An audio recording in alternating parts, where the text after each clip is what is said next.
नवम स्कंद में 24 अध्याय है और 24 अध्याय में 12 अध्याय में सूर्यवंश का वर्णन है और 12 अध्याय में चंद्रवंश का वर्णन है। तो सूर्यवंश में कौन आए?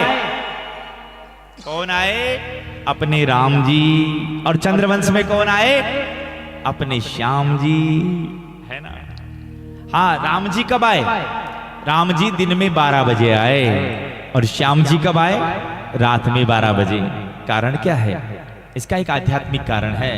अगर दिन में आपको भूख सताए तो भगवान राम की शरण में चले जाओ और रात में अगर आपको भोग सताए तो मेरे कृष्ण की शरण में चले जाओ, वो आपकी रक्षा करेंगे। और हां,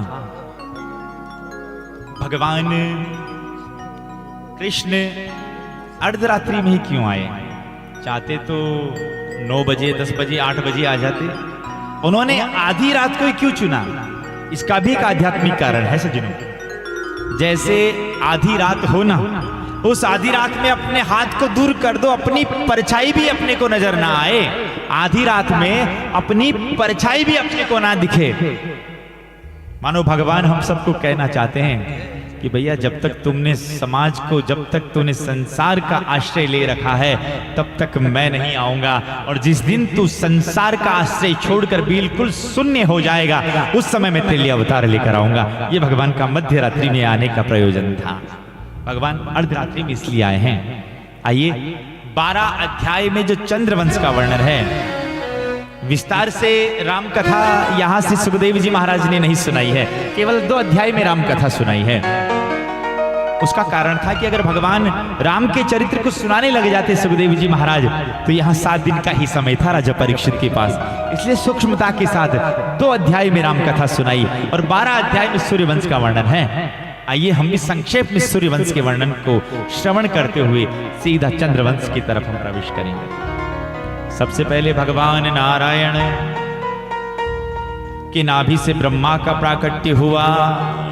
ब्रह्मा के बेटा है मरीचि और मरीचि के बेटा है कश्यप और कश्यप के ही बेटा है विवस्वान, जिनका एक नाम सूर्य था। और इन्हीं से चला है सूर्यवंश।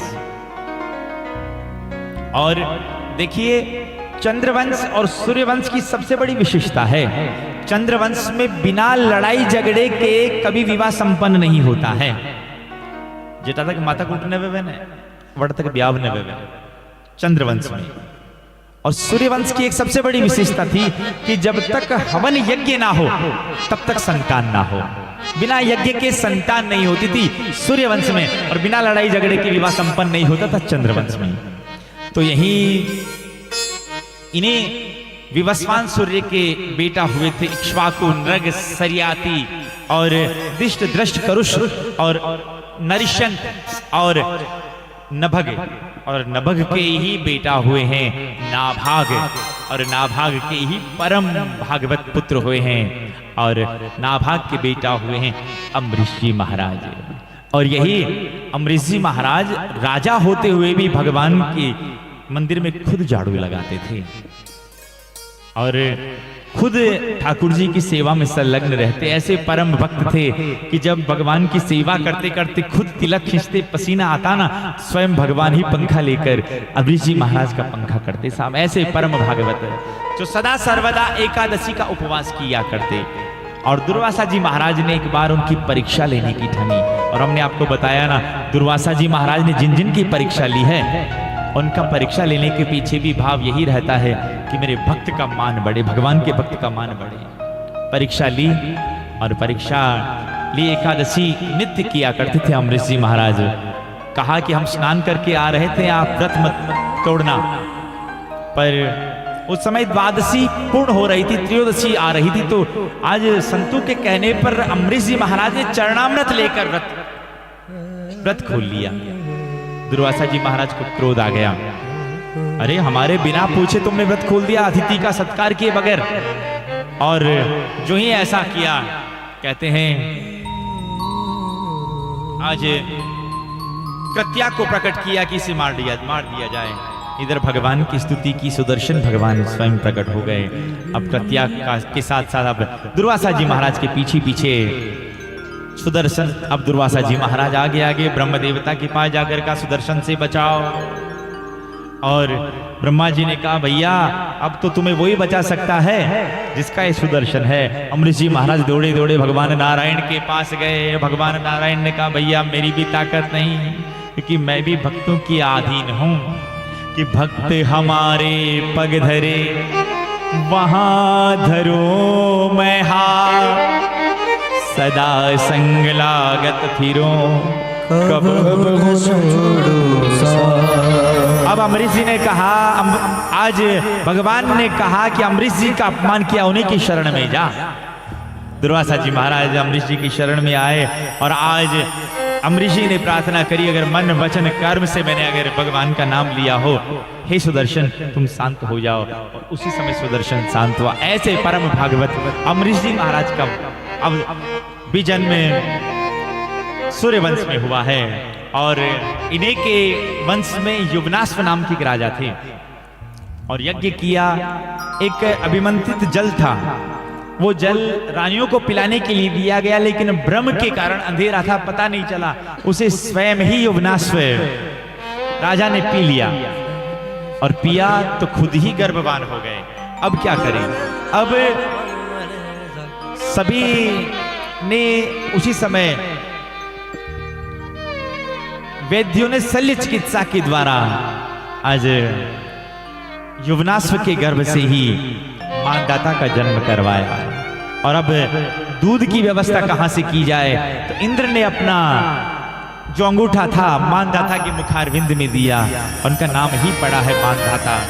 और मानदाता की ही पावन वंश में जो राजा हुए हैं वो सत्यव्रत है, और सत्यव्रत के ही बेटा हुए हैं जिनको हम सब सत्यवादी राजा हरिश्चंद्र नाम से जानते हैं। बोलिए सत्यवादी राजा हरिश्चंद्र की जय। और हरिश्चंद्र के ही बेटा हुए हैं रोहित, रोहित के बेटा हुए हैं बाहुक, और बाहुक के बेटा हुए हैं और सगर, और सगर के 60,000 बेटा थे। और 60,000 बेटा जब अश्वमेघ यज्ञ कर रहे थे, नियम होता है 100 अश्वमेघ यज्ञ हो जाए तो उसे इंद्र का पद मिल जाए। 100वां अश्वमेघ यज्ञ चल रहा था, इंद्र ने जो अश्वमेघ यज्ञ का जो घोड़ा था उसे चुरा लिया और चुराकर कपिल मुनि के आश्रम में बांध दिया। अब जो 60,000 बेटा थे वो घोड़े को ढूंढते ढूंढते कपिल महाराज के आश्रम में पहुंचे। कपिल महाराज ध्यान में बैठे हुए थे और राजा सगर के 60,000 बेटाओं ने कपिल महाराज को गाली देना आरंभ किया। सजनों, कपिल देवता ने जब आंख खोली तो 60,000 बेटा वहीं भस्मीभूत हो गए। अब राजा सगर ने आकर कपिल महाराज से, कपिल भगवान से प्रार्थना करी, प्रभु कैसे भी करके इनका कल्याण हो जाए, इनकी अधोगति टल जाए, इन्हें परमात्मा की प्राप्ति हो जाए, प्रभु ऐसा कुछ करो। तब कपिल भगवान ने कहा इसका एक उपाय है, अगर धरती पर गंगा आकर गंगा का स्पर्श आपके इन बालकों को हो जाए तो इनका कल्याण हो सकता है। कहा कि ठीक है, तो क्या करें? तो एक काम करो, गंगा मैया की आराधना करो। अब गंगा मैया की आराधना की है। सगर की दूसरी पत्नी के ही बेटा थे असमंजस, और असमंजस के बेटा हुए अंशुमान, और अंशुमान के बेटा हुए हैं दिलीप, और दिलीप के बेटा हुए हैं भागीरथ। और भागीरथ ने कठोर आराधना करी साहब, सबने साधना करी, पर फल मिलना था भागीरथ को। और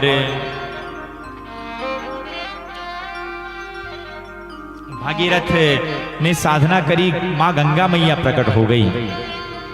और गंगा मैया ने कहा देखो भागीरथ, मैं तुम सभी पूर्वजों की परीक्षा से प्रसन्न तो हूं, पर एक बात बताओ, मैं धरती पर आऊं पर मेरे वेग को कौन धारण कर सकता है? तो कहा प्रभु इस वेग को धारण आप ही बताओ कौन धारण कर सकता है? तो कहा भगवान शंकर। तो एक काम करो, तुम भगवान शंकर की आराधना करो ताकि वो मेरे वेग को धारण कर सके। उसी समय भगवान शंकर की आराधना की, भगवान शंकर प्रसन्न हुए। भागीरथ को कहा मांग। भागीरथ क्या मांगना चाहता है? प्रभु गंगा मैया की वेग को आप ही अपने सर पर धारण कर सकते हैं। भगवान ने अपनी जटाओं को खोला, भगवान शंकर की जटाओं में स्वयं गंगा मैया समाहित हो गई और उनका एक नया नाम जटा शंकरी पड़ा है। बोलिए जटा शंकरी मैया की जय। अब वापस प्रवाहित किया गंगा को जटाओं से। अब आगे आगे भागीरथ, पीछे पीछे भागीरथी। आहा, अब भागीरथ आगे आगे दौड़ रहे हैं, भागीरथी पीछे पीछे गंगा मैया। वहीं जन्नू ऋषि का आश्रम आया, उस आश्रम को बहा दिया। उस आश्रम को बहाया ना सजनों, तब जन्नू ऋषि को क्रोध आया, पूरी गंगा को ही पी गए। भागीरथ ने प्रार्थना करी, प्रभु न जाने कितने पूर्वजों ने आराधना करी है, इस गंगा को वापस आप मुक्त करो। जन्नू ऋषि ने अपने कान से वापस गंगा को प्रवाहित किया है और उनका एक नया नाम जानवी पड़ा है। बोलिए जानवी मैया की आहा, जानवी पड़ा है और गंगा मैया सीधे आई 60,000 बेटाओं का स्पर्श किया और उन सबको वैकुंठ की प्राप्ति हुई। हमने आपको कहा ना, हम अपने पूर्वजों की अस्थियों को गंगा जी में इसलिए ले जाते हैं, जब तक वो अस्थियां गंगा जी में पड़ी रहती है ना, तब तक वो जीव वैकुंठ का अधिकारी होता है। ऐसा संतों का मानना है, संतों का और शास्त्रों में लिखा गया है। तो गंगा मैया के भीतर जाने से पाप धुलते हैं। आहा, एक बार गंगा मैया ने भगवान से कहा, प्रभु मैं सबके पापों को धोऊंगी तो मैं सब खुद पापी हो जाऊं, धोएगा? तो भगवान ने मुस्कुरा कर कहा, जब ऐसी पुण्यात्मा संत महंत वापस तुम्हारे जल में स्नान करेंगी तो तुम वापस पुण्यात्मा हो जाओगी। भाव से बोली ना एक बार। आहा,